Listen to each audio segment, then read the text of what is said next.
ఓం శ్రీ మాత్రే నమః.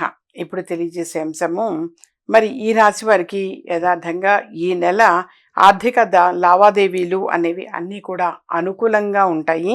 ఆసక్తికరమైన విషయాలలో పాల్గొనే అవకాశం కూడా ఎక్కువగా ఉంటుంది. జీవిత ఆశయం దిశగా పయనించే అవకాశం కూడా ఎక్కువగా ఉంటుంది.